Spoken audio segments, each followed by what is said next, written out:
Gini deh, bayangin sebuah kota super futuristik di tengah gurun tiba-tiba tenggelam. Jalan tolnya jadi sungai, bandara paling sibuk sedunia jadi danau. Jadi, apa sih yang sebenarnya kejadian di Dubai?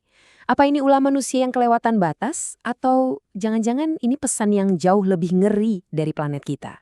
Coba bayangin ya, April 2024, Bandara Internasional Dubai. Harusnya jadi pusat penerbangan dunia, ini malah lumpuh total. Landasan pacu yang biasanya penuh pesawat raksasa, sekarang lebih kelihatan kayak dermaga. Benar-benar kacau. Nggak butuh waktu lama, media sosial langsung meledak dengan satu teori. Semua tuduhan ngarah ke satu tersangka. Penyemayan awan atau cloud seeding. Itu loh teknologi modifikasi cuaca yang dipakai Uni Emirat Arab buat bikin hujan. Teorinya, mereka salah pencet, kebanyakan dosis. Kedengarannya masuk akal banget kan? Tapi, gimana kalau ternyata teori itu cuma puncak gunung esnya aja? Soalnya, di balik itu semua, data meteorologi dan fisika atmosfer justru ngasih lihat cerita yang jauh lebih besar dan, jujur aja, jauh lebih bikin merinding. Oke, pertama-tama ayo kita bedah dulu tersangka utamanya, si penyemayan awan. Bener nggak sih teknologi ini bisa bikin bencana segede ini? Nah, ternyata sains punya jawaban yang lumayan bikin kaget. Biar kebayang skalanya, kita harus mulai dari satu angka ini. Dalam sehari, kota ini diguyur hujan 254 mm. Coba deh bayangin, 254. Angka ini kunci dari semua misterinya. Nah, disinilah angka tadi jadi bener-bener gila.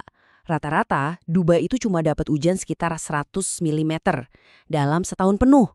Artinya, dalam sehari doang, mereka itu kebanjiran dengan curah hujan yang setara jatah 2 tahun lebih.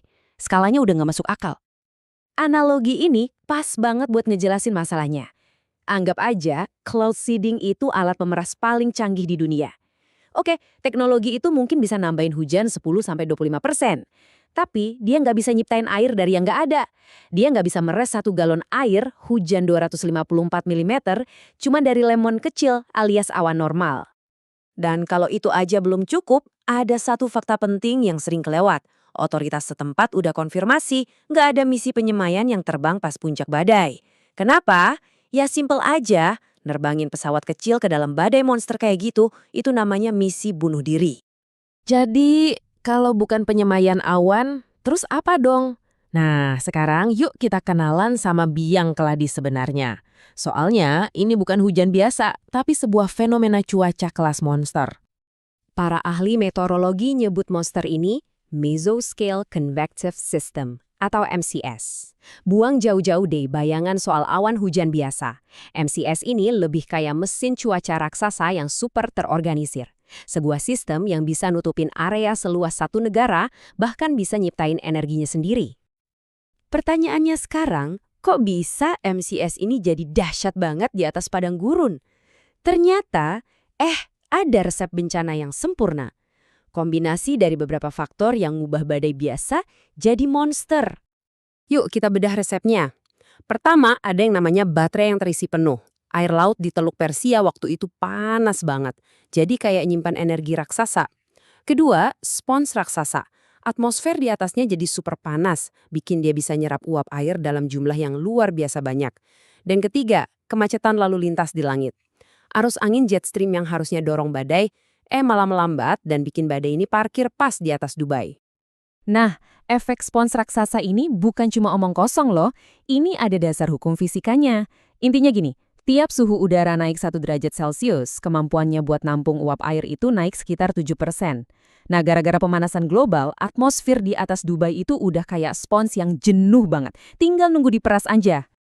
Dan disinilah kita bisa lihat koneksi globalnya. Kenapa sih badainya nggak gerak-gerak? Jawabannya ada di kutub utara. Es yang mencair di sana udah ngacak-ngacak pola aliran jet stream di atmosfer, bikin alirannya jadi lambat dan bergelombang.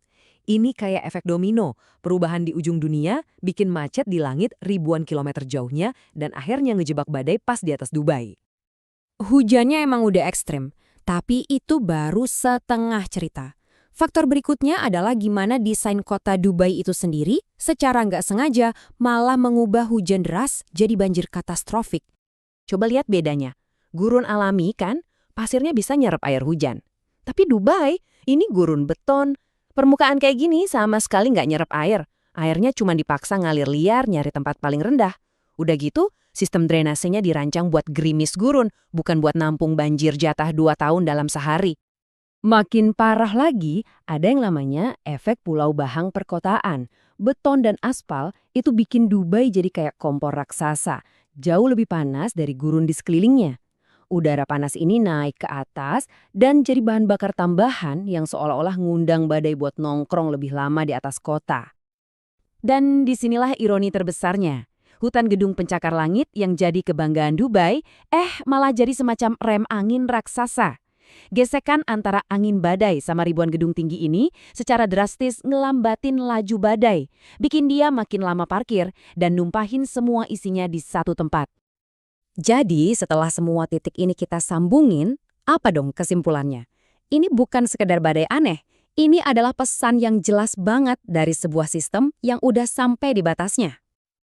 Penting banget buat kita pahami kejadian ini bukan kebetulan atau sekedar apes. Kata para ilmuwan, ini tuh hasil yang bisa diprediksi waktu sebuah sistem dipaksa ngelewatin ambang batas kritisnya. Dalam sains, ini namanya tipping point atau titik di mana semuanya udah nggak bisa balik lagi.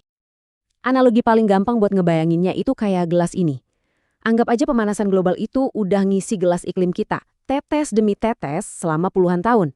Banjir Dubai itu bukan tetesan terakhir yang sial, bukan. Itu adalah momen yang nggak bisa dihindari waktu gelas yang udah kepenuhan itu akhirnya tumpah. Jadi, yuk kita urut lagi sekali lagi rantai sebab akibatnya. Lautan panas ngisi baterai badai.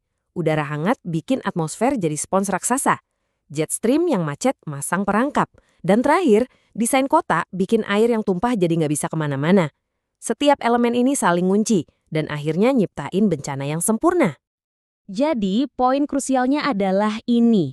Banjir Dubai itu bukan cerita tentang satu kota atau satu badai doang. Ini adalah cerminan dari sistem global kita yang lagi di bawah tekanan luar biasa. Gelasnya Dubai udah tumpah. Pertanyaannya sekarang bukan lagi kalau, tapi gelas kota mana yang selanjutnya?